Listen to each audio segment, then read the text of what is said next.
Aleluia!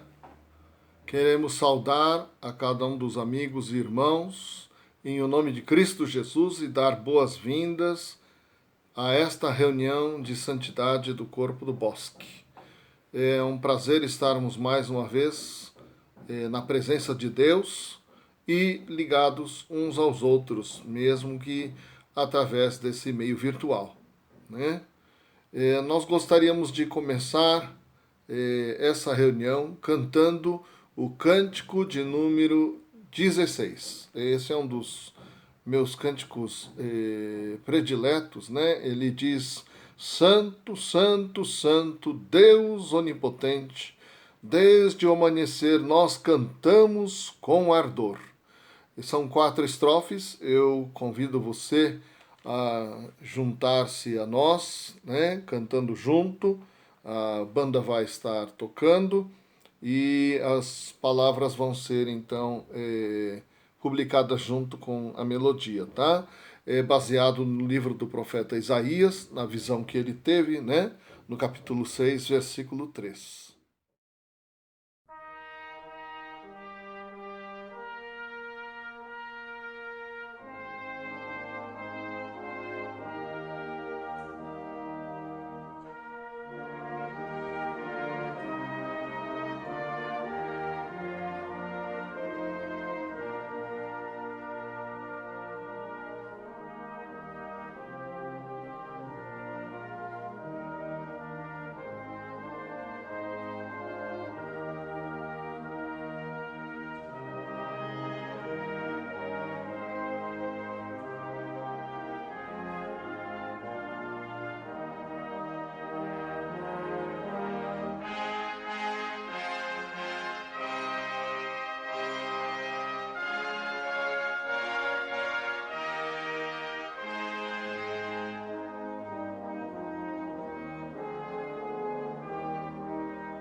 Amém. Então nós vamos agora orar a Deus, né? Senhor, nós queremos te agradecer por esta ocasião em que podemos estar buscando a tua presença, louvando o teu nome, seja em palavra, seja em canto, seja no nosso pensamento, no nosso coração. Nós queremos pedir que o Senhor una o teu povo ao redor da tua presença, do teu trono, que a gente esteja unido espiritualmente. Alguns vamos estar realmente unidos presencialmente no salão do corpo, mas outros estarão distantes. Ainda assim, pedimos comunhão espiritual contigo e também uns para com os outros. Que a tua palavra venha, querido Deus, abundante, e que ela cumpra o desejo do teu coração em nós, para que nós possamos nos tornar povo agradável diante de Deus. Transforma-nos com esse poder que só o Senhor tem. É o que pedimos em nome de Jesus. Amém. Amém. Hoje nós temos o prazer de dar boas-vindas ao comissário Paulo Rangel. Ele vai estar trazendo a palavra de Deus, né? Lembrando que uma vez, bem no começo do Exército de Salvação, criticaram o púlpito salvacionista, né? E o fundador então disse que a essência do púlpito salvacionista é perdão, pureza e sacrifício, né? Essa é a essência do púlpito do Exército de Salvação, né? Perdão, pureza e sacrifício. Que Deus possa honrar, né, essa pregação do dia de hoje e muitos possam receber a salvação ou o poder para continuarem andando com Jesus, né? Também gostaria então de, para continuar, cantar o cântico de número 21. Forte Deus, conselheiro maravilhoso, Pai da eternidade, príncipe da paz. Mais uma vez, um cântico inspirado no mesmo profeta, Isaías, capítulo 9, versículo 6.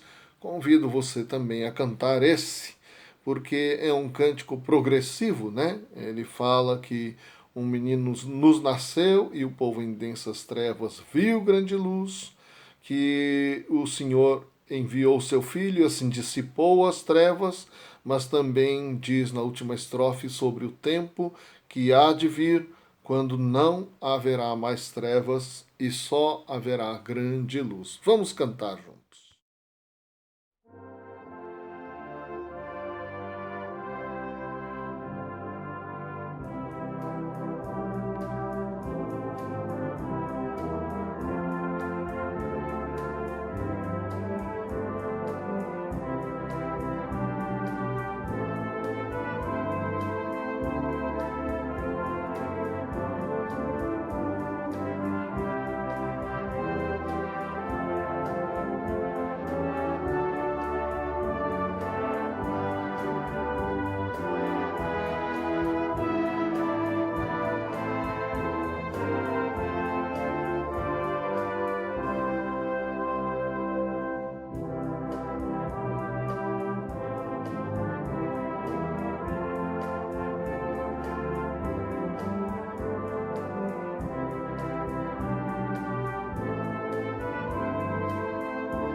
Então, antes de o grupo de louvor e adoração, né, o grupo de música contemporânea nos dirigir em alguns coros, gostaria de lembrar que nós terminamos a campanha de Mãos Ajudadoras, né, e esse ano foi para beneficiar o nosso quartel nas reformas que estão acontecendo.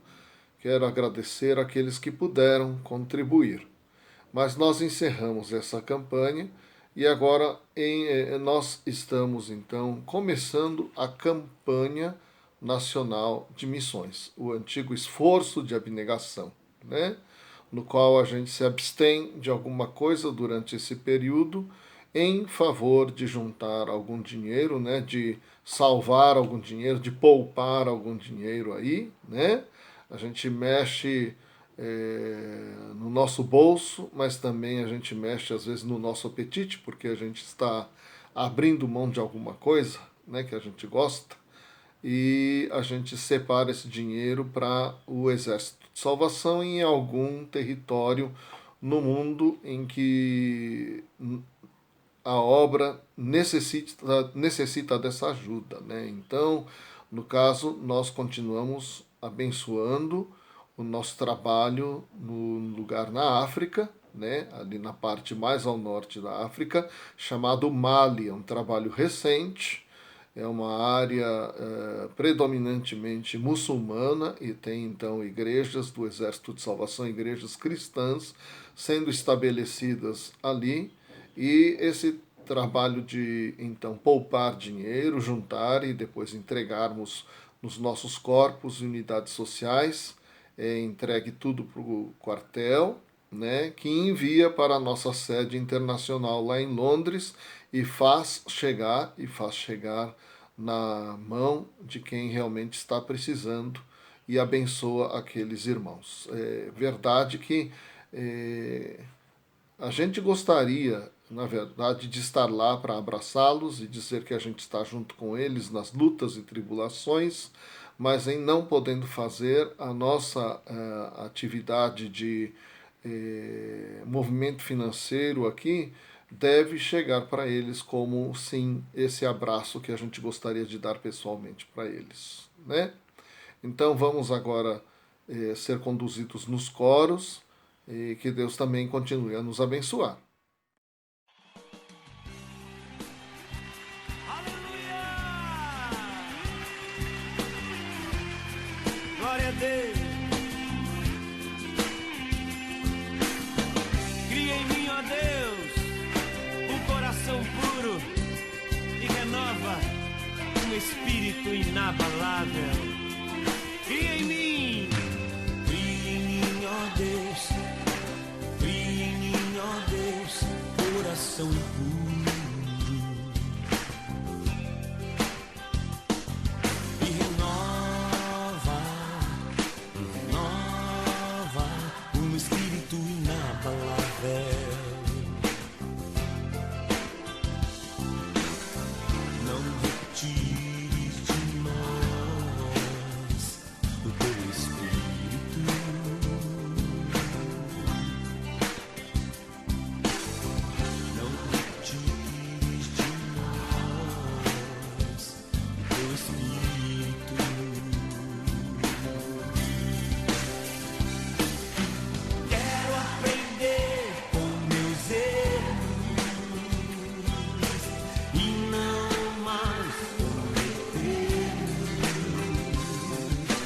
Sei que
segundo o coração de Deus.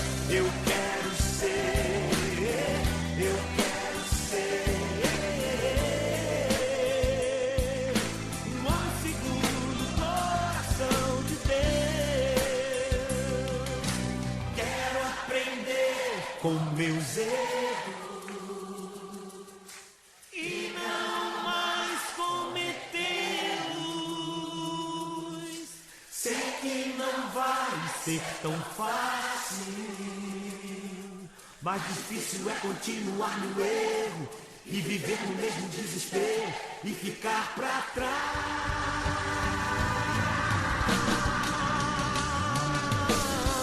Eu quero ser, eu quero ser um homem segundo o coração de Deus. Eu quero ser, eu quero ser um homem segundo o coração de Deus.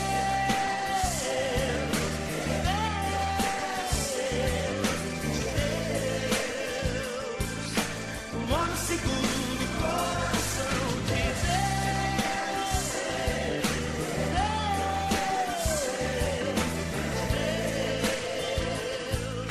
Um homem segundo o coração de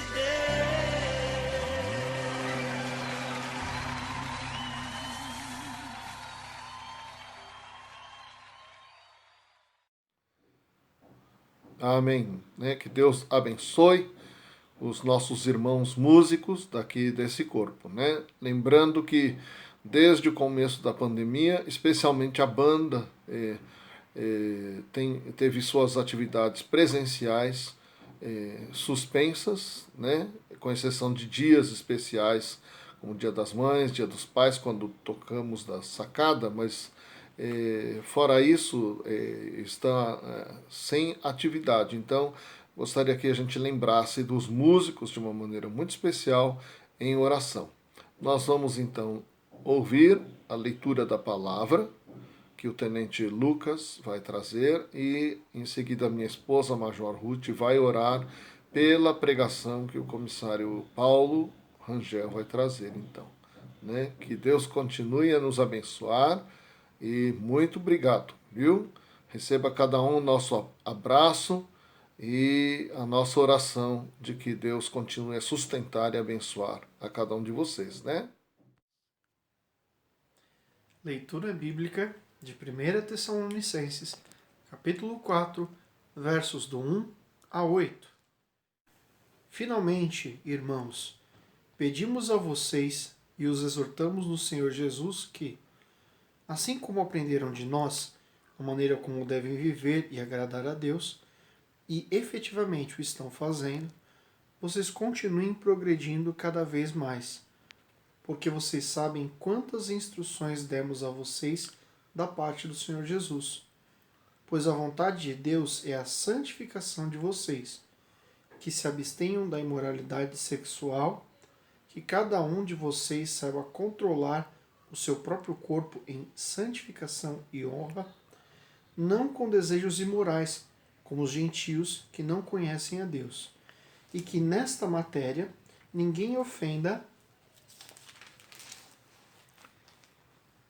nem defraude o seu irmão, porque contra todas essas coisas, como antes já avisamos e testificamos, o Senhor é vingador.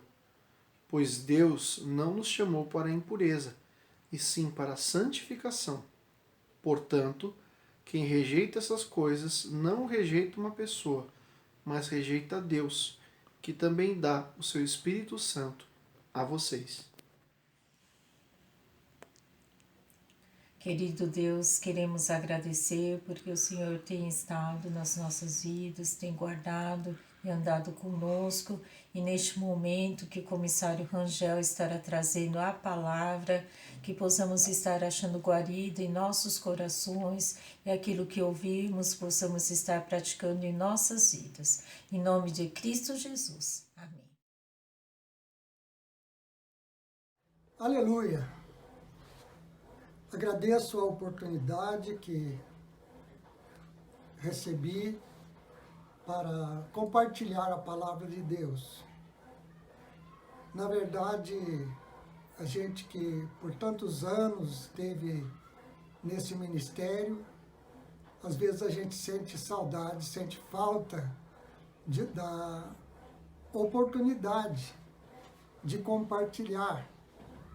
E agradeço por esse momento de poder expressar aquilo que Deus tem colocado no meu coração para compartilhar com todos vocês. Que a graça e a paz do Senhor esteja com cada ouvinte, com cada pessoa que vai receber esta palavra, que é a palavra do Senhor. Eu gostaria de ler na carta do apóstolo Paulo aos Tessalonicenses, no capítulo 4, nos versículos de 1 a 8, que diz assim: vivendo para agradar a Deus. Quanto ao mais, irmãos, já os instruímos acerca de como viver a fim de agradar a Deus, e de fato, assim vocês estão procedendo. Agora lhes pedimos e exortamos no Senhor Jesus que cresçam nisso cada vez mais, pois vocês conhecem os mandamentos que lhes demos pela autoridade do Senhor Jesus. A vontade de Deus é que vocês sejam santificados, abstenham-se da imoralidade sexual.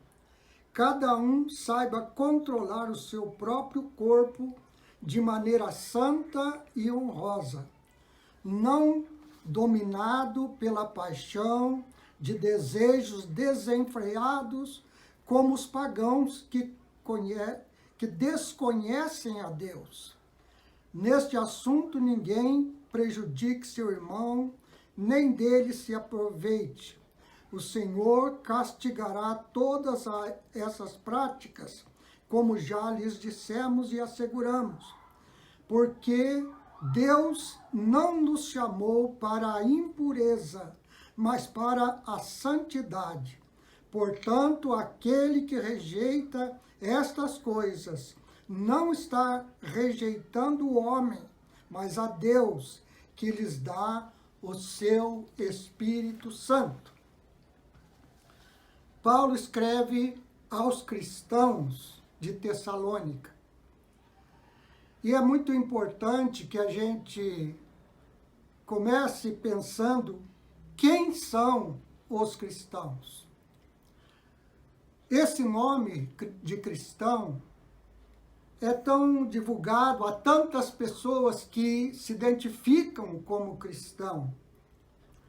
Mas é importante que a gente entenda o que a Bíblia fala como sendo pessoas cristãs. O cristão é, por definição, uma pessoa que sofreu uma mudança mental e moral, uma verdadeira revolução na sua vida. Nós vemos que Paulo, em Tito 3,5, ele diz que nós somos salvos mediante o lavar regenerador e renovador do Espírito Santo.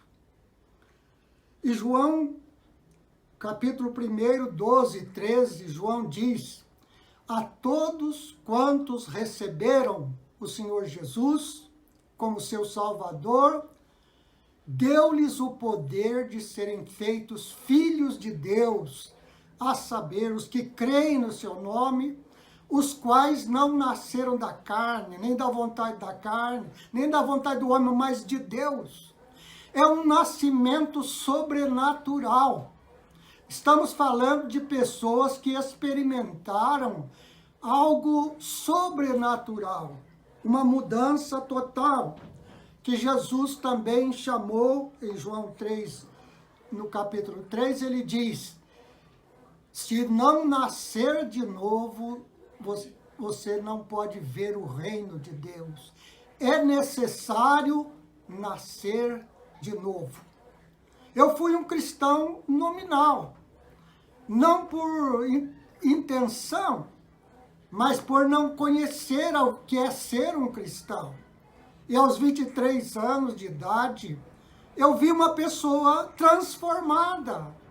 E ali eu tive um modelo, tive um parâmetro para saber o que é ser cristão.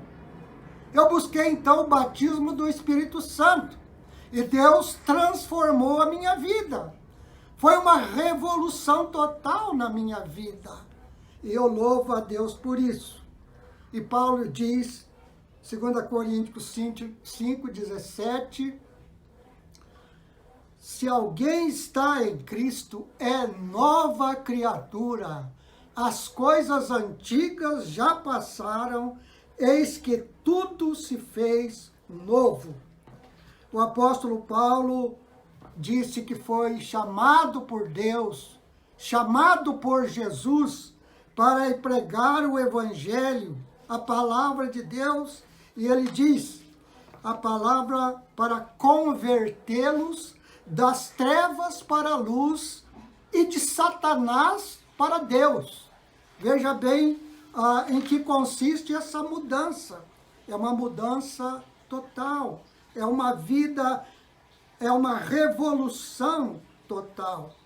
E Paulo ainda diz em Efésios 5:8, outrora erais trevas, agora sois luz no Senhor. O cristão, então, é uma pessoa que saiu das trevas para a luz, de Satanás para Deus. Ele é uma nova criatura, ele é uma pessoa regenerada. Então, é a essa pessoa que Paulo está falando como que ela deve ser, como ela deve viver, como ela deve proceder, o que é que se espera desta pessoa transformada. E o texto diz claramente, Deus nos chamou para a santidade. A santidade é o padrão de Deus para a vida do cristão. Não é algo opcional, mas é algo que é o objetivo de Deus quando nos salvou. Ele nos salvou do pecado, ele nos salvou para ser santos. Então Deus, quando nos chamou, ele tinha um plano para a nossa vida e um plano de nos tornar santos. A palavra de Deus, desde o Velho Testamento, diz claramente, quando Deus fala ao povo de Israel, sede santos, porque eu sou santo. Portanto, nesta oportunidade, gostaria de pensarmos como deve ser esta vida do cristão, como que o cristão deve viver. E o apóstolo Paulo aqui, ele fala sobre isso, que o cristão é uma pessoa que não pode viver na imoralidade. O cristão é uma pessoa de uma vida pura. E esta vida pura atinge algo que é muito essencial no ser humano, que é a sua sexualidade. Deus estabeleceu um padrão de vida sexual para o homem. A palavra de Deus é muito clara. Quando Deus criou nossos primeiros pais, ele disse, deixará o homem seu pai e a sua mãe, se unirá à sua mulher e serão ambos uma só carne.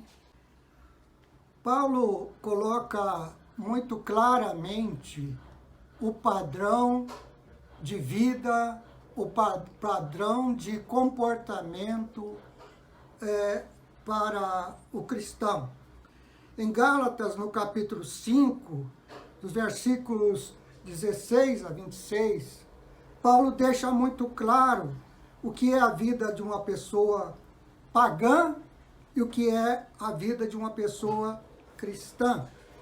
E ele diz muito claramente que o cristão é uma pessoa que tem o Espírito Santo de Deus. Paulo diz que os que estão na carne, o que é estar na carne? A pessoa, da maneira como ela veio ao mundo, da maneira como ela, na sua condição natural, ela é uma pessoa propensa ao pecado, inclinada para o pecado e fatalmente será uma pecadora na prática, porque ela herdou uma natureza pecaminosa. Mas o cristão agora passou por uma mudança. Pedro, o apóstolo, diz que nós somos feitos participantes da natureza divina. Algo que pode até assustar alguma pessoa, mas esta é a verdade, há uma nova natureza. Aquela pessoa que teve essa experiência de transformação pelo Espírito Santo, ela prova isso na prática. O que é viver uma vida pura. O que é agora ter um comportamento sexual dentro do padrão de Deus. Deus não só estabeleceu isso no princípio, mas o Senhor Jesus, quando interrogado acerca do assunto, ele diz: vocês não se lembram o que a palavra de Deus diz? Deixará o homem, seu pai, sua mãe, se unirá à sua mulher e serão ambos uma só carne. Então nós vemos que a Bíblia, ela é muito clara sobre esse assunto. A questão sexual hoje, ela está ganhando uma proporção assim muito preocupante. Nós vemos que sexo hoje é um assunto bastante delicado, né? Há poucos dias, o pastor lá em Belo Horizonte teve que encarar um promotor para responder sobre o que ele tinha falado, ao citar a Bíblia sobre que Deus criou o homem e a mulher. Se tornou isso uma coisa criminosa. Os cristãos hoje estão sendo bombardeados, parece que eles são obrigados a aceitar os comportamentos que divergem do padrão bíblico cristão. Então nós vemos o que é sexo. O que é sexo? Segundo o dicionário, o sexo é um instinto que atrai um sexo para o outro. A soma total de todas as diferenças físicas e anatômicas que distinguem o homem da mulher. Mas o sexo, como todos sabem, é mais que um instinto, é uma criação biológica. O sexo envolve o ato sexual do amor e o estímulo de orgasmos, mas envolve igualmente intimidade profunda e intensa comunicação, mesmo na ausência de contato físico. O sexo, ele tem uma dimensão muito grande no ser humano. Ele está impregnado no corpo humano, na mente humana, no coração humano. E nós vemos então que é algo que precisa ter um tratamento adequado. Quando o sexo, o homem tem a direção do Espírito Santo, quando o Espírito Santo reina em nós, nós podemos ter o domínio dos nossos instintos sexuais, que estão sob disciplina para serem utilizados dentro do casamento. O casamento é uma instituição divina que protege o ser humano, que protege a sociedade em muitos aspectos, que nem poderia mencionar tudo. A palavra de Deus é muito clara que o relacionamento conjugal é o padrão de Deus. Em Hebreus 3, versículo 4 diz: o casamento deve ser honrado por todos e o leito conjugal conservado puro, pois Deus julgará os imorais e os adúlteros. O sexo usado fora do padrão que Deus estabeleceu, ele causa muitos males. Nós vemos hoje uma sociedade muito contaminada por tudo aquilo que destrói o ser humano. Nós vemos que os vícios, pessoas destroem seus casamentos, pessoas traumatizam outras pessoas, crianças são utilizadas. Então, não dá para a gente mencionar a dimensão nefasta que o sexo usado de forma inadequada, fora dos propósitos de Deus, causa de males.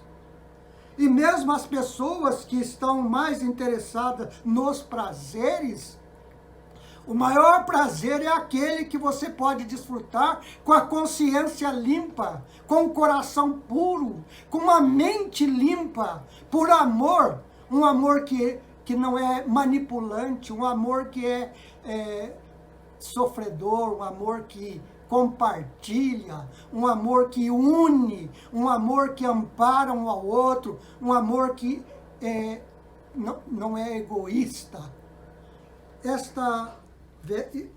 Realmente a dimensão de tudo isso é impossível de ser mencionada, mas o que a Bíblia diz claramente aquilo é que o propósito de Deus para os cristãos, aqueles que não creem em Deus, não estou falando para eles, estou falando para os filhos de Deus. Estou falando para aqueles que herdaram uma nova natureza, aqueles que foram santificados. A vida pura, sexual, é um fruto de uma vida pura. É um fruto do Espírito Santo. E é interessante que o sexo tem uma relação direta com uma coisa fundamental, que é a adoração. Paulo, no capítulo 1 de Romanos, versículos 18 até 32, nós vemos que ele faz ali uma exposição de que as pessoas que não adoram, mesmo tendo conhecimento de Deus, Deus é conhecido porque aí está a criação. Ao olhar para a criação, nós sabemos que há um Criador, mas o homem, mesmo tendo esta revelação natural, ele se nega a glorificar a Deus, ele se nega a buscar a vontade de Deus. E o que acontece? Ele degenera. E nós sabemos que a adoração de ídolos, a adoração pagã, ela é uma adoração que envolve espíritos malignos.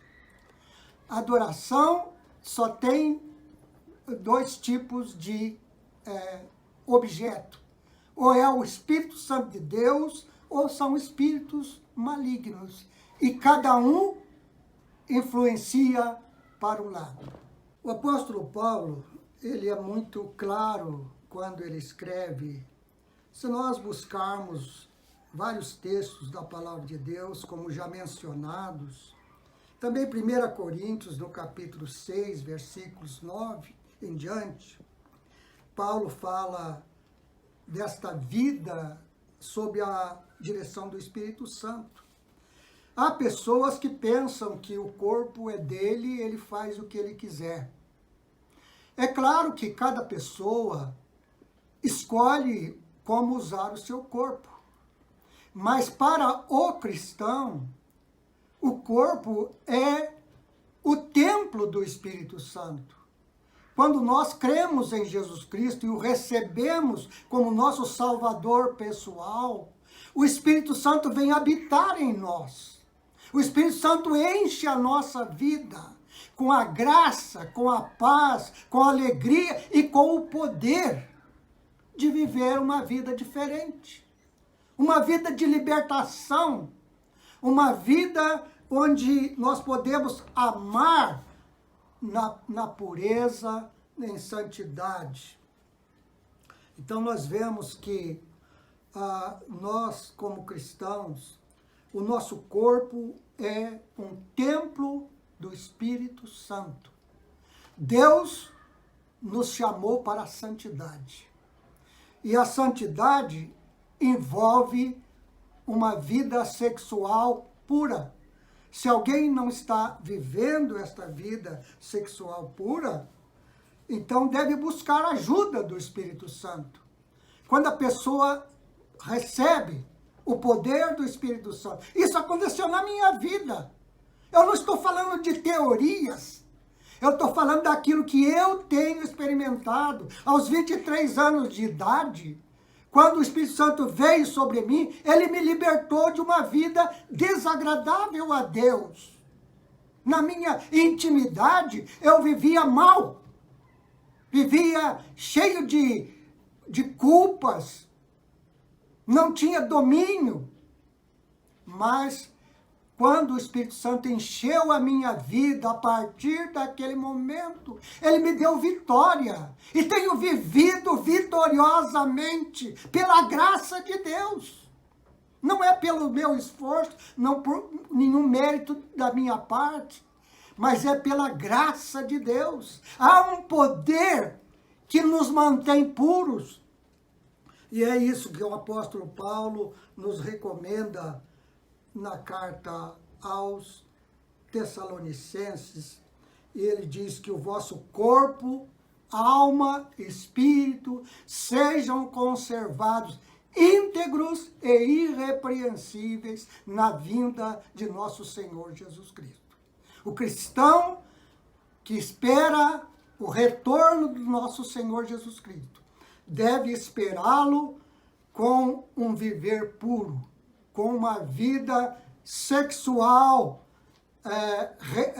realizada pela graça de Deus dentro do casamento, que é uma bênção de Deus. Quando Deus coloca uma companheira idônea, como fez para Adão, nós podemos viver em pureza, podemos viver em santidade, podemos glorificar a Deus com o nosso corpo. Nosso corpo e o nosso espírito pertencem a Deus. Quando a igreja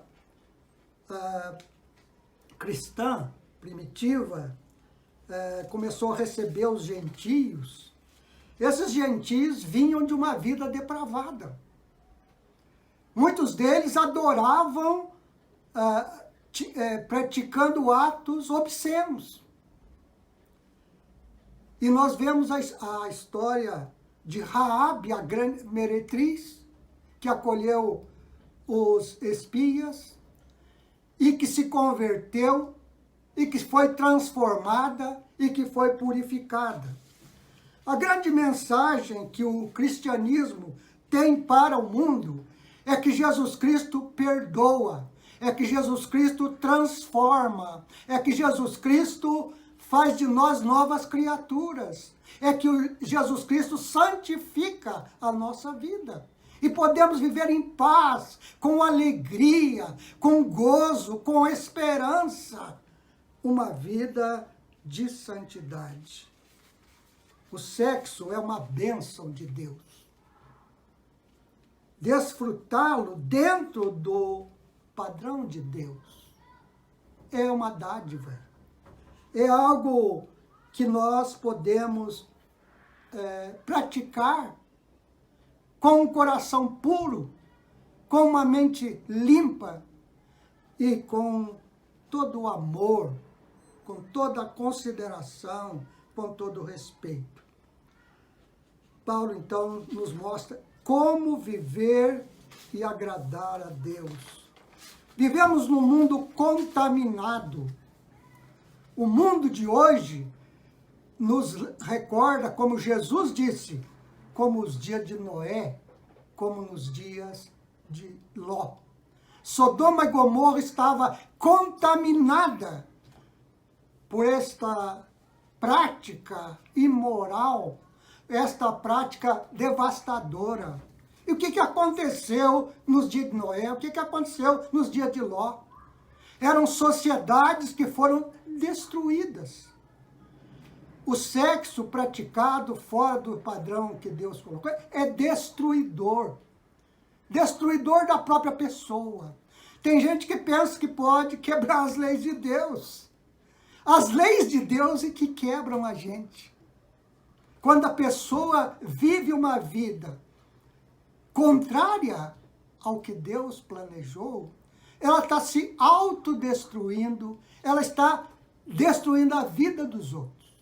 Não há paz. Se uma pessoa recebeu o Espírito Santo, se uma pessoa é cristã e pratica algo diferente desse padrão de pureza, ela sentirá mal. Ela não sentirá bem. O próprio Espírito Santo mostrará a ela o que está errado. Mas graças a Deus, Paulo, inclusive, menciona da igreja de Corinto pessoas que no passado eram escravos do sexo e que foram lavados, transformados. Qualquer pessoa que tenha problemas nessa área pode ser resgatado, pode ser libertado, pode ser lavado pelo sangue de Cristo e pode viver uma vida santa para a glória de Deus. Que Deus vos abençoe. Pois não me envergonho do Evangelho, porque é o poder de Deus para a salvação de todo aquele que nele crê. Esse Evangelho que nós pregamos é poderoso, é o poder de Deus. E ele salva não apenas a nossa alma ou o nosso espírito, mas ele salva o nosso corpo. Ele afeta a maneira de utilizarmos nossa mente, nossa maneira de utilizarmos a nossa própria alma, nossos sentimentos, emoções, mas também a maneira como utilizamos o nosso corpo. Como Paulo mesmo expressa no fim da sua carta aos Tessalonicenses, da primeira, ele diz: o mesmo Deus da paz vos santifique em tudo, e o vosso espírito, alma e corpo sejam conservados íntegros e irrepreensíveis na vinda de nosso Senhor Jesus Cristo. Fiel é o que vos chama, o qual também o fará. O poder transformador do Evangelho é de Deus. O fazer transformador é de Deus. Mas esse poder afeta o espírito, a alma e o corpo para nos conservar íntegros e irrepreensíveis. O Evangelho do perdão também é o Evangelho da pureza, é o Evangelho da santidade. E também é o Evangelho que inspira e coloca em nós esse Espírito maravilhoso de Jesus, o Espírito Santo, para que nós amemos como Ele e de maneira sacrificial a gente ame as pessoas ao nosso redor. Esse não é evangelho egoísta, é um evangelho que, ao nos transformar, afeta todas as nossas relações, a ponto de abençoar nossa família, nossas amizades, nossa comunidade, nossa nação e a comunidade maior de toda a humanidade. Então, para terminarmos, vamos receber essa bênção que foi utilizada por Paulo, né? O mesmo Deus da paz vos santifique em tudo, e o vosso espírito, alma e corpo sejam conservados íntegros e irrepreensíveis na vinda de nosso Senhor Jesus Cristo. Fiel é o que vos chama, o qual também o fará. A graça de nosso Senhor Jesus Cristo seja convosco. Amém. Amém.